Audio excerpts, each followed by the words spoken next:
On reede ja ma hakkan vaikselt sättima Läänemaale Palivere karjääri. Nimelt seal toimub offroadi ringrajavõistlus Liivahiir 2026. Ja mina lubasin, et võtan sellest võistlusest osa. Olgugi, et ma ei ole mitte kunagi offroadi autoga sõitnud, pole isegi kõrval istunud ja piinlik tunnistada, ma ei ole ka ühelgi offroadi üritusel koha peal vaatamas käinud. Aga kohe-kohe loetud tundide pärast saan esimest korda offroadi autoga proovida, parim aeg välja sõita loodetavasti ja juba laupäev-pühapäev on ees ootamas 2 pikka võistluspäeva. Ma ei kujuta ette, mis saama hakkab, ma olen väga närvis, aga ma ei tea, hoidke mulle palun pöialt.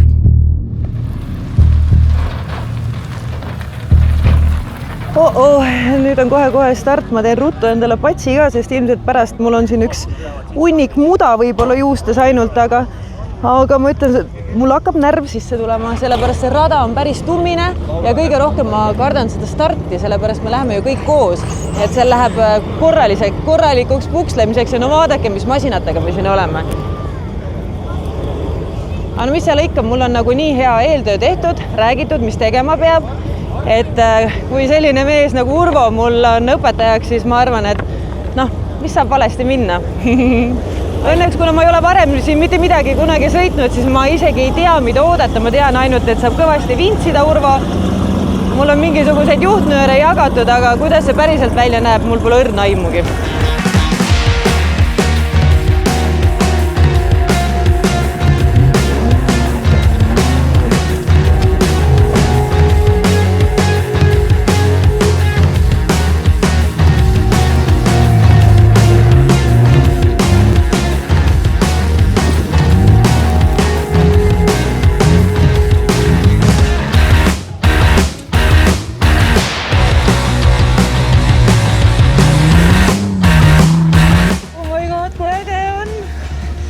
Esimese hooga oli see, et mul on nii kahju autos, selle autos käisid nii õudsad kolksud, Urva kohe kõrval, pane edasi, ära mõtle auto peale, mine metsa kõige.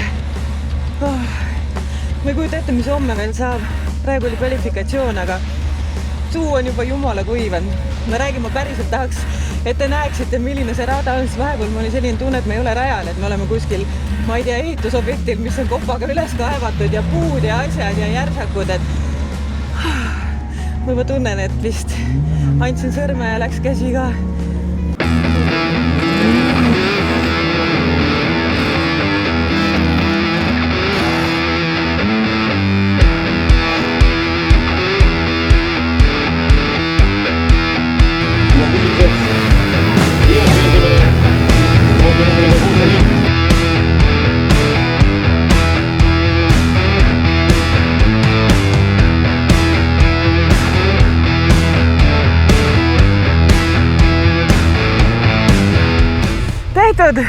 Jah, väga-väga hästi. Ma arvan, et ma olen väga uhke sinu üle, et ma olen esiteks nagu täiesti ülipuhas sõit, väga mingeid vigu ei teinud, et kõik olid nagu autot sässime, läbisime, kõik on super. No väga hästi, et ma arvan, et müts maha. See esimene, kohe kui vintsimiseks läks, siis ma alguses ehmatasin ära, mõtlesin, et kas terve rada hakkabki selline olema, aga tegelikult ega väga me rohkem vintsida ei saanudki.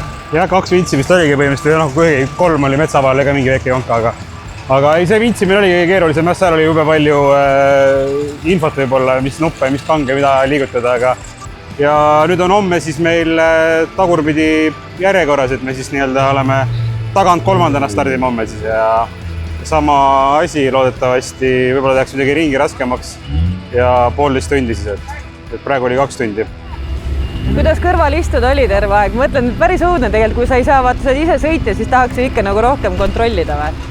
No ei, mõtlen ausalt, et mul ei olnud midagi ilmselt, et ma ütlesin, väga hästi sõitsid, et mul ei olnud kordagi niisugust tunnet, et tahaks ise midagi väga teistmoodi või rohkem ja paremini teha, et praegu oli väga hästi, et selline ühtlane sujuv liikumine ja okei, me lõpus võib-olla lasime veits soo maha, siis me saime aru, et esimesed 2 on suht kaugel ja tagant on suht tühi, et võtsime pigem nagu säästurežiimi peale läksime üle, aga see oli ka väga varva mõistlik, et käib mina väga-väga hästi.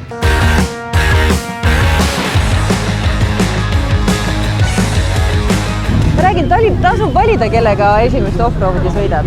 Ei ole absoluutselt, minu ei olnud, seekord oli kõik olid sina, et ma olin lihtsalt lisaraskus, et oleks mingi palju kergema venna võinud valida. Meil oli automaatkast ja teistel on manual. Ma ei kujuta ette, kuidas siin raja peal nagu käiku jõuaks veel vahetada, sest see on ainult...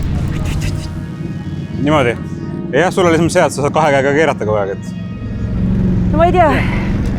Homme jälle.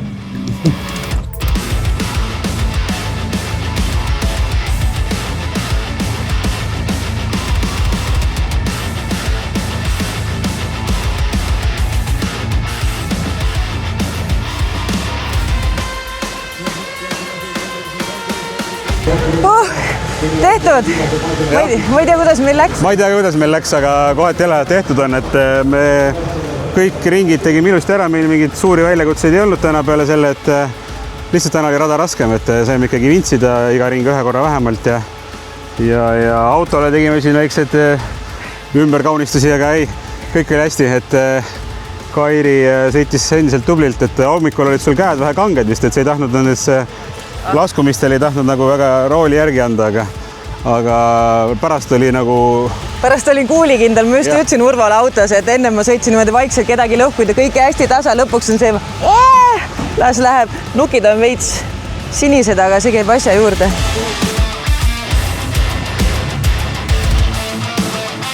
Ja selle off-roadi on alati niimoodi, et esimene päev on niisugune vähe leebem ja teine päev on niisugune hullem või? Pigem oli see, et eile oli lihtsalt kõik nagu said aru, et liiga lihtne oli, et meil oli ju ainult sõidurada oli ja siis ma arvan, et rajameister mõtles, et kuidagi on vaja nagu peale keerata ja täna oli juba väga äge, et kõik need tõusud ja asjad. Igatahes rada oli tehtud nagu palju põnevamaks kui eile oli, et oli niisugune nagu ekstreemi. 3. koht või? No, väga tubli. Kurat! Väga tubli. Ma just ütlesin ka, et mina ei tea, et mind on igal juhul pisikuga nakatatud ja kõige hullem on selle asja juures see, et tavaliselt on see, et kes seda haigust levitab, see peab kuidagi nagu ravima ka. Kogu ürituse eesmärk oligi meil see, et tuua nii-öelda võõrad inimesed off-roadi jaoks rajale ja näidata, et see on võimalik ja nagu sa nagu tõestasid ise, et see on täiesti võimalik, et me lihtsalt nagu natukene ütleme, aitasime seda õpikõverat natukene kiirendada, et me võib-olla tegime lihtsalt mingid õigemad otsused, aga kokkuvõttes oli väga tubli, et see kõik oli ise tehtud, et ega mina sain lihtsalt olla nii-öelda vaimseks abiks ja kogu lugu. TR1 masinaklassi teise koha saavutas autonumbriga 110 Kairi Rando ja Urvo Vennemaa. Liivahiir 2026 on edukalt läbi, sest ikkagi elus esimest korda off-roadi autoga off-roadi võistlustel kokkuvõttes teine koht välja sõita on ikka päris äge tunne. Aga kui esimene päev oli selline pigem lihtsam, kui off-roadi üldse lihtsaks saab nimetada, et pigem selline rohkem kiire, vähem vintsimist, võib-olla alguses saime vintsida, et Urval oli pigem rohkem tegu seal kõrval lihtsalt istuda ja passida ja oodata, millal see jama läbi saab. Et päris õudne võib olla ju mul kõrval seal lihtsalt istuda, kui sa ei tea ju, kuidas ta sõidab. Aga ilmselt midagi hullu vast ei olnud. Et tänane päev oli loomulikult, kopad olid öösel kõvasti vaeva näinud, et see rada meil võimalikult keeruline oleks. Et esimesel mäel me saime kenasti vintsida seda kuni lõpuni välja, et ühtegi ringi me ilma vintsita hakkama ei saanud. Aga kuidagi alguses tundus see jälle taas hästi raske, hästi keeruline. Aga ajaga ikkagi sõidavad nad need osad künkad vähe pehmemaks, et siis justkui ei ole nagu nii hull, aga raputab korralikult, et küünarnukid on sinised ja turvavöö jäljed on ka kenasti puusa peal olemas, aga kokkuvõttes auto pidas vastu, Urvo pidas vastu, mina pidasin vastu ja siit on ainult edasi järgmisele võistlusele.